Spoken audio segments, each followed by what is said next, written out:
Sad day in the Netherlands. The Dutch government is expected to pass a bill introducing a 36% tax on unrealized capital gains. The Netherlands have basically decided to lay bare their own economic ignorance and nuke their economy in a single move by taxing unrealized gains. This was a big blow up that people had with my take on Kamala Harris, and I'm telling you, it is as big as I have made this out to be. And this is the Netherlands' attempt at reforming what they call Box 3. It's their wealth tax system. Different people fall into different types of boxes, but the proposed system introduces a capital growth tax where not only regular income like interest or dividends, rent, things like that are taxed annually, but also realized and unrealized changes in asset value are taxed. So the proposed rate is a flat 36% on all taxable income within Box 3. The bill was submitted in May of 25 and it's targeted to take effect on January 1st of 28. Just map out what this will do. The problem is the people proposing this either don't understand the logistics or they understand the logistics and literally want to destroy their own economy. Unrealized gains is just another word for potential gains, maybe gains, but not actual gains. If you've got gains that are taxable by this law, to have enough money to pay that actual tax, you would have to sell the thing, typically a company or something like that, in order to pay the tax. Now, there are important specifics to the proposal. I'll go through them because I want people to understand. I'm not saying what I'm saying because I'm confused. I'm saying what I'm saying because I'm looking at what they're doing, including all the caveats and the things that they're going to push aside, and this is still a catastrophe. So real estate, treated differently. Cool. So you probably don't have to worry. Unlike other assets, real estate will not be taxed on unrealized gains. Property owners only have to pay tax on gains when the property is sold or transferred, as it should be, because that's a realized gain. That makes sense. Startups share exempt status from annual unrealized gains under certain conditions. So if someone holds a small share, it's under 5% in a qualifying startup, they're only taxed on dividends with capital gains taxed at sale. Again, as it should be. Those are realized gains. Losses are deductible. Losses within Box 3 can be carried forward indefinitely against future Box 3 income. There's a tax-free threshold. The current tax-free capital threshold will be replaced by a tax-free income threshold of 1,800 euros. Now, this is going to create real problems for companies with a certain type of investor. And this is what I want people to understand. The way that they define a startup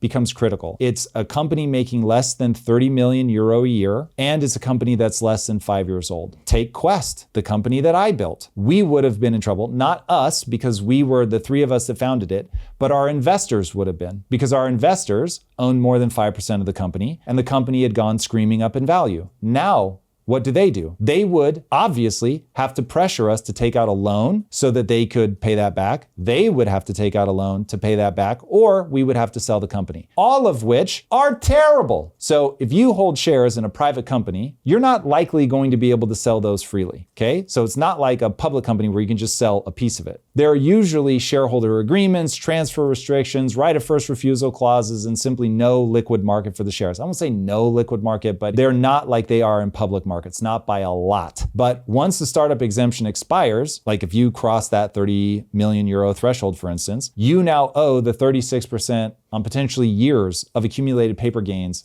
all in one hit. So all of the options are going to be bad. Like I said, you can take out a loan, assuming that the bank will even lend against an illiquid private company share. So it's not even a guarantee that you're going to be able to do this. Most banks probably aren't going to do that because, like I said, this is potential value. Anything could happen between here and there. And then you're paying interest on the borrowed money to cover a tax bill on income you haven't received. Not only have you not received it, you may never receive it. This is the one where I'm like, if I could just get people to understand this, this would all be very simple. It's not real gains. You haven't made the money. If you're worried that people hide behind not real gains, so they'll gamble to avoid paying tax off in the future, great. There are other ways that you can tax them to feel like, cool. Like we stop people from hiding or doing tax evasion, whatever. This is how you begin to erode your economy because people aren't going to make long-term plans. Why would you ever invest in more than 5% of a company when you know that you could find yourself in this position? When Kamala Harris made that proposal here, I had the exact same reaction. Let's say January 1st, 2028, you have 50 euros. The value as of January 1st, 2029 is 100,000 euros. Yep. Also on paper, your gain is 50,000. That's an unrealized gain. You didn't sell anything. It's been in the equity market the exact same time. You didn't do anything. It just went from 50 to 100. Boom. You quote unquote made 50,000 in unrealized gains. Now you're married. You get the exception, 3,600. We do all the math. You have 46,400 as your taxable amount. That's the exception minus your unrealized gains. Now, based on this tax bill, 36%, you would owe $16,000 in your tax bill from this unrealized gains. But now let's say the bill is due in May and the market falls. Now your new value is 60K.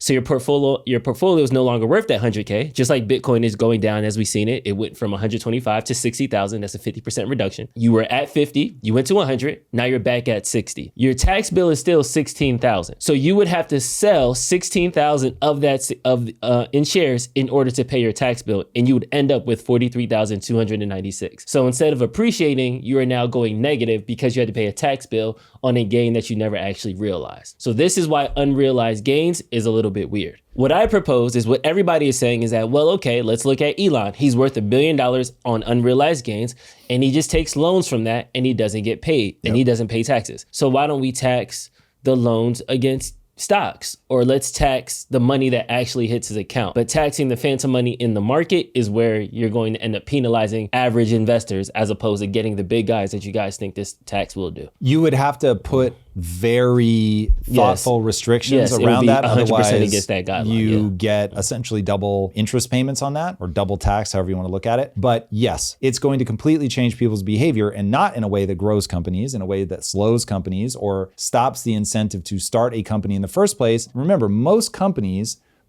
big companies, I should say, most companies that get big, they don't start off bootstrap. They start off raising capital. And if you're raising capital, this is going to completely change that. And so the current world that you're living in is brought to you by the ability to aggregate capital. All the big, beautiful buildings that you see, all the safety that you enjoy, all of that is a result of the ability to aggregate capital. Now, if you really want to pressure people to do the right thing, you would press them on making money sound so that you can't print money and steal it from the poor and working class. So you could stop the K-shaped economy, so you could dramatically reduce the right thing that people should be focusing on, which is the intolerable level of inequality as separated from normal, desirable inequality. Intolerable inequality is a category unto itself, which we are currently in. That we should be going after with everything we have, but that has to do with central banks, that has to do with money printing, bank bailouts, things like that. It does not have to do with making sure that we gobble up every tax dollar that we can, which of course, the higher you press the tax rates, Laffer's curve shows you that your actual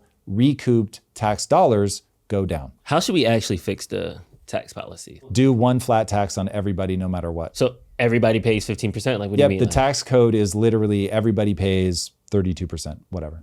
Okay, so done. Period. There's no loophole for you. If you are a resident of America, you pay 32% of whatever you made. That is correct. You made $1.52. I mean, you probably put some sort of very, very, very low minimum threshold. Let's say you put your minimum threshold at like 25 grand. And cool, anybody above that number, you're going to pay whatever percent of your tax. It just is what it is. Thanks for watching this clip from the Tom Bilyeu Show. If you haven't already, be sure to subscribe so you never miss one of these in the future. And if you want to catch us live, you can join us Monday, Wednesday, and Friday at 7 a.m. Pacific time. I hope to see you there.